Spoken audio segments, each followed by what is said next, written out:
This is going to go today. All right. Hello, science lovers. Here's my microphone. I suppose I could put it up over here. There. So it's a little bit more out of shot. So, I haven't prepared a particular show per se for today. I thought we could just do a coffee chat because I've been working hard on all my other shows. And so I thought this would be pretty cool to kind of give this a go and have a good solid chat. Hello everyone. Hello. How are you? You doing well? Fantastic. Let me make certain I think I'm live on YouTube, so we'll give this a go. Make certain I'm live everywhere.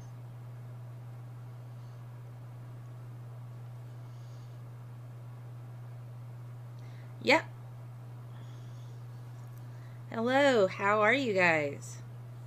I use QuickBooks Self-Employed to so let me skip my own ad. Oh my goodness. Okay. So, I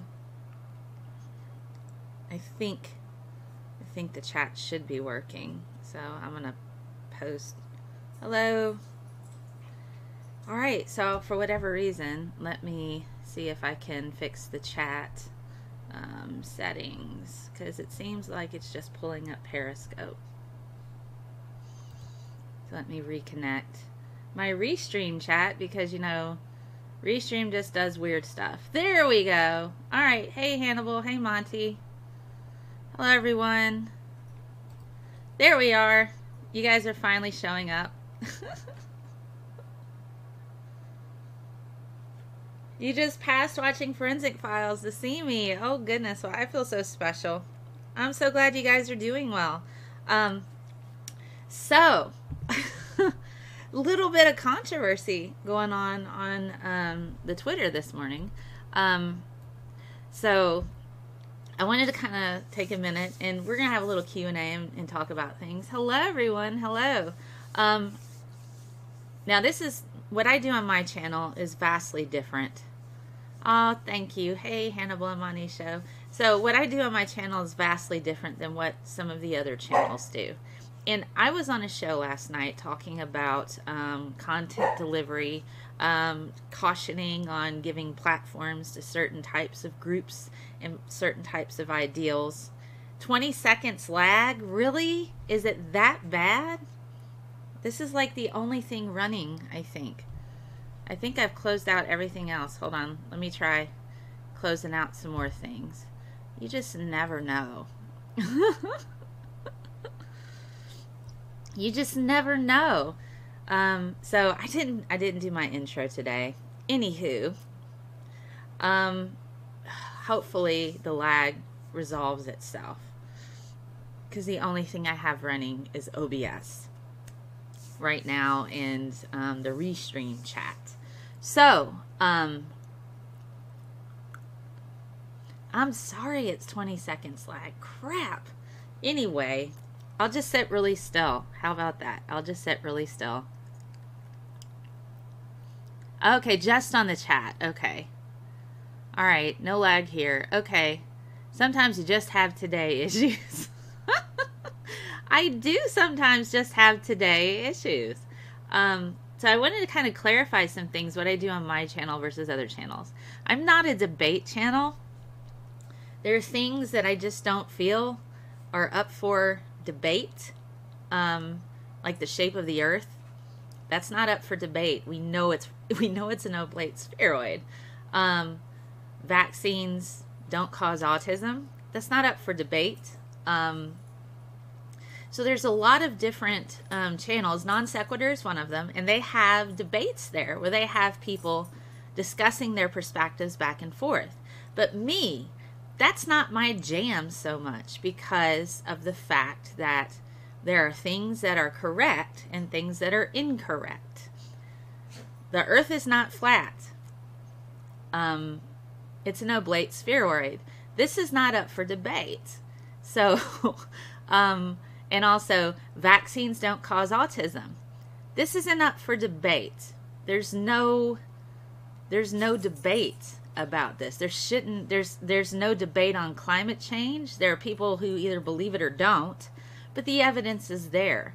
So for me, from my perspective, I don't do debates with flat earthers. I don't do debates with anti-vaxxers, and I don't do debates with people who are against climate change. Well, I'm against climate change, but it's there. I don't want climate change, but it's there. And you have evidence to support that. So I was on the Non Sequitur show last night, and they're a debate channel. So they'll have people there and they'll debate a particular topic. And I don't watch every show because it's not my jam really so much sometimes, and that's okay. I have financially supported the show in the past through super chats and things like that. And they've shown some things of stuff that I've done on their show before. So I don't have any particularly ill will towards anybody who uses their platform a certain way. It's their show, and they should do what they want to do with their channel. I came on the show last night to talk about the caution that as you grow with a larger platform, and this is my choice. This doesn't necessarily have to be their choice, but I talk about how there should be caution on how you present, hello everyone, hello, on how you present your content, especially if you're talking about controversial things. There should be no debate, in my opinion, that the earth is flat. And by allowing them a space to talk about how they think the earth is flat, and I understand part of the reason why they do that is to expose these particular controversial ideas for what they are. But for me, if I were to do that, I would run the risk of giving somebody a platform on my show who's managed to get time with somebody who's a scientist or what, and I have a publication, I have performed scientific research, and I will call myself a scientist because I have the academics to back that up in addition to publication. So, but I don't want to give my time or allow a person who's a flat earther to think that I'm validating their position by allowing them time on my show. I do talk about often flat earth. I have talked about flat earth. I've talked about anti-vaxxers. I have talked about climate change. But I've also presented the content in a highly controlled manner to where it's not going to be misused or misunderstood as possibly reinforcing that perspective. That's what I was trying to get across last night, and I feel like I was misunderstood and not heard. At one point, they had mentioned that they managed to change an incel's mind. And I applaud them for that, and I truly believe that they feel that they've done that, and I think that's wonderful that they feel like their engagement with them has managed to change that one incel's mind. But I mentioned on the show, and they're like, well, we'll bring him on here and you can talk to him. I don't have an interest in doing that because of the fact I have been assaulted before. I've been stalked and harassed online, and it lasted about 1.5 years. So there are men on the internet who will do horrible things, and I have no interest in engaging with people like that. And I don't. I can expose incel type of information. I can expose and shine a light on that particular area, on what it is that they're doing, without necessarily making them feel emboldened. Or in the reverse of that, what if they get really angry at me and decide to try to find out where it is that I'm working, what my, who my family members are, who my friends are, because this has happened to me. So I don't want to go through that again. So I don't know if this guy is another one of those. Is he putting on a show for Kyle and Shannon? Because they do that. Hello, everyone. So sometimes these people on the internet, they actually will generate lots of accounts, and they'll pretend to be various different things in a way to keep people in the dark. I know this because this has happened to me. And there are there's studies that have come out about certain type of trolls they are that the people who tend to do the most vitriolic and high level of trolling are narcissists, sadists, and Machiavellians. So it's what they call the dark triangle, I believe is what it's called. But so that's kind of the thing. So I don't engage with individuals who are white supremacists, or who encourage, who actively talk about harming women. I don't do that because I value my safety first. So I value my safety first.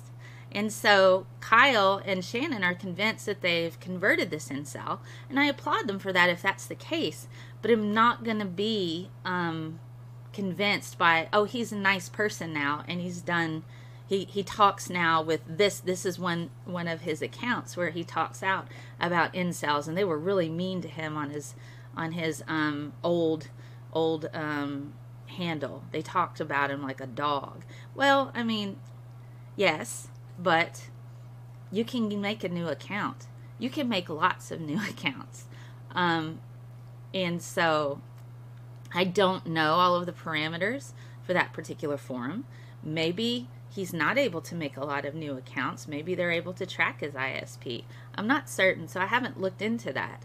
But I do know on Twitter and lots of other social media platforms that are huge, you can make a large amount of accounts. And it's really hard, and if you make them all different, the only thing that they don't want you to do is have accounts that are similar. So you can be a woman in one account, you can be a couple in another account, you could be a guy that's pretending to be a professional, you could be a woman that's pretending to be a professional, you could be a person that's pretending to be a couple that's an artist. So it's hello. So I'm not solely convinced on, oh, they have this account now where they're talking out and speaking out against incels. That doesn't, and I'm not saying that he hasn't reformed. So last night, he was wanting to bring him in on the show. And I said, I'm sorry, I'm not comfortable with that because I've been assaulted before. And I really don't want to talk to a person that's engaged in rhetoric about harming women in the past, And they understood that. Kyle and Shannon and all of them, they completely understood that. But now I'm getting flack, and I got flack actually in the side chat as well as in the comments where somebody had talked about they put the word rape. It looks like they wrote the word rape, that she needs somebody to rape her. But they took R and then they put 4 little dashes. And so currently on Twitter, somebody's trying to say, oh, they mean root, not rape. Why not write the word root? But even then, you're saying that I need to be properly sexed by somebody in order to understand that I need to talk to an incel. It's absolutely ridiculous and wrong. But the thing that I wanted to kind of point out, there's a guy who did a super chat and I imagine he was trying to get Kyle to read his inflammatory and hateful comment about me because I think he gave him $20 even.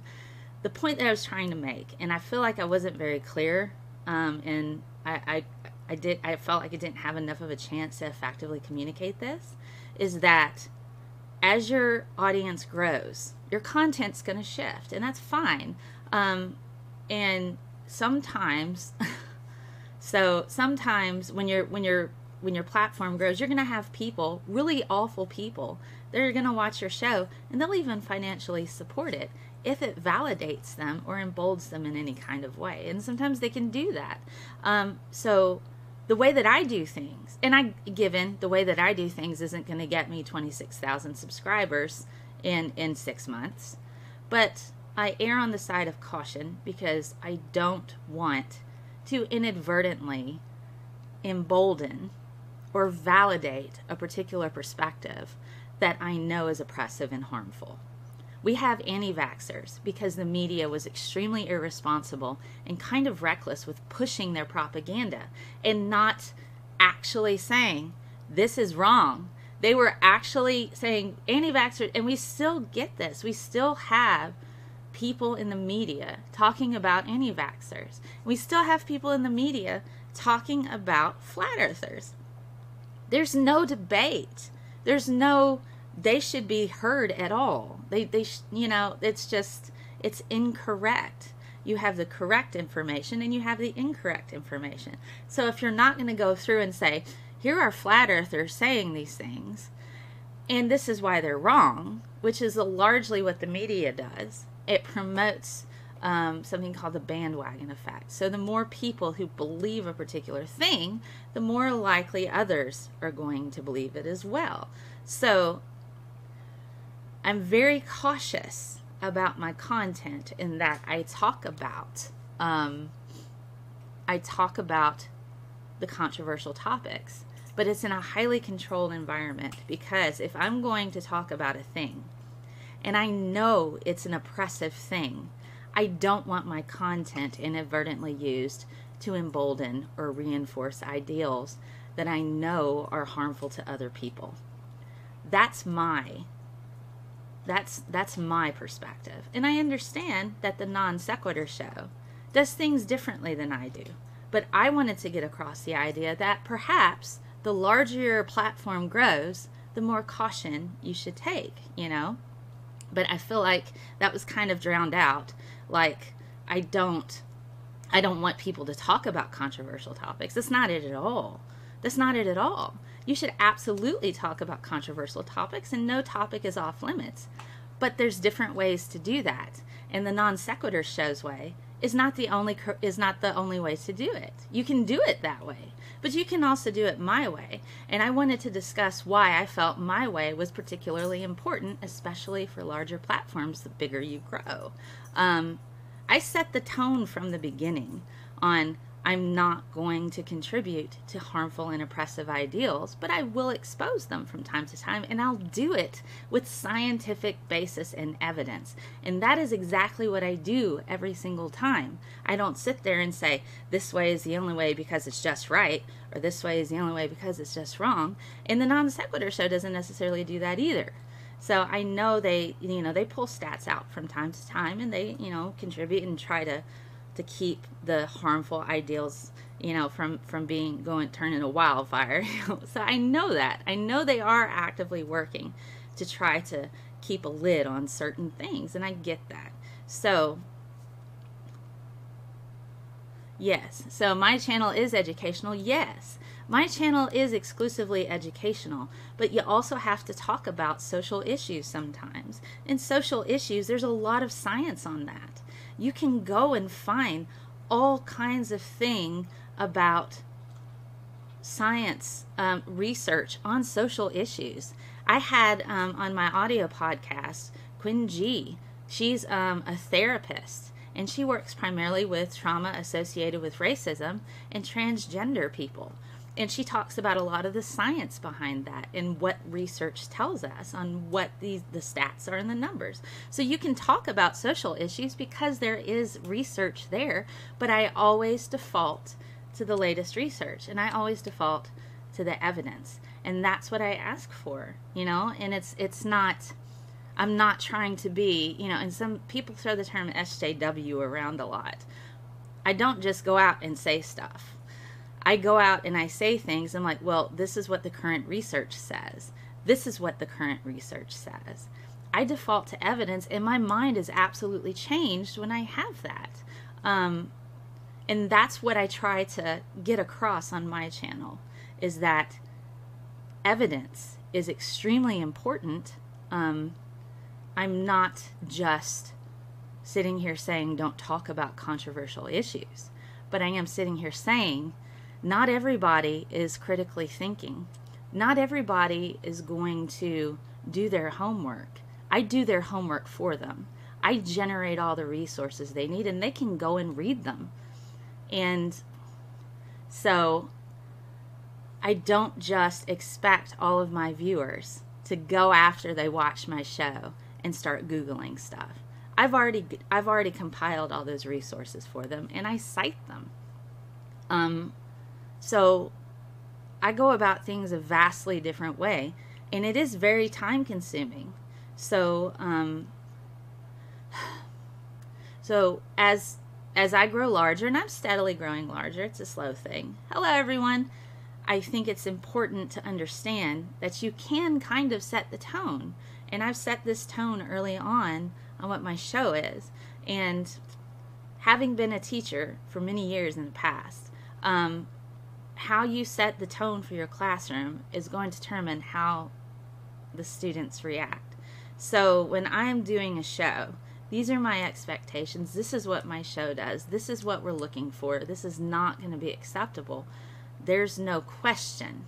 I don't get a lot of trolling comments. I don't get a lot of people. I used to get flat earthers say, let me on your show. And I'm like, I'm sorry, I see you think the earth is flat. Here's a link to pick an appropriate psychologist. Because I'm not going to engage with flat earthers, because they're 9 times out of 10, they're not going to change their mind. But I'll talk about the controversy. I'll talk about the topic. But I'll present it in a way with facts, the history of flat earthers, what is the possibilities of why they think the way that they do, and here's the science to support it. That's what I do. That's how I expose these particular topics. I'm not saying my way is the only way to do things, and I'm not saying my way is the only correct way to do things. But what I am saying is that, so too much show for just the sake of show seems to be the issue. I suppose you can cut to the chase, and brevity is a wonderful thing. Yeah, and so most people don't check their sources. We have Facebook. Facebook is part of the reason we have the current administrator that we have now, because people will just find things that validate their perspective, and that's what they'll watch. So having known that and understanding that currently our scientific literacy is getting worse. It's getting worse. It's absolutely getting worse. We are losing critical thought at a rapid level. So the people, when you put out a show, and you might have a lot of wonderfully intelligent people watching your show, but you're also going to have people that can possibly use that and take snippets of it and misrepresent you and misquote you. PETA does it all the time. They misrepresent people all the time. They'll take a snippet of something and then they'll show that, and then they have all this money and they can funnel that into, well, here's ScientistMel said this thing, and then they take that and then they run with it. I mean, PETA's blocked me because I asked them what their latest kill numbers were. I can look it up. I found the website where I can find that information, so I don't need to now. So, but that's the thing. I don't ever want my content to be misrepresented in any kind of way to where it emboldens or validates or could be used to reinforce a particularly oppressive ideal that can hurt other people. And that's kind of what I was trying to get across, because the majority of the American population is not critically thinking. They're not. They don't understand science concepts, and they don't understand how to question appropriately, and they don't understand that it's okay to be wrong. And so you end up putting out content that, oh, well, I can relate to this person. They make sense. Let me go find more of their things. I don't want that to happen for me. And so last night, when I'm on the show, I'm trying to caution that there's a way to do things, to talk about. And what I was trying to say is, and it's not just my way. There's several ways that you can present content and with caution to where you're not going to be misrepresented later. And that's what I was trying to get across. And I feel like it really wasn't effectively, I don't feel like that was really heard or really understood of what I was trying to do. So a lot of people thought that I was saying topics are off limits. It's not what I said at all. I think you have to be very careful about who's on your show. And I think you have to be extremely careful that you're able to have like level playing field. You have somebody who's touting out all of their education, and it turns out they're a white supremacist. Well, a lot of people will see PhD in the front of something and go, wow, he's really smart. He must know what he's talking about. I'm going to listen to him because he said a few words that I relate to. Let me go find more of his stuff, and then I'll use it. That's how it starts. So I'm very, very cautious about how I go about communicating with different people in that way. And I'm also careful about what shows I go on. I did a debate, so to speak, with somebody on their horrible, horrible ideas of what they think cancer is caused by.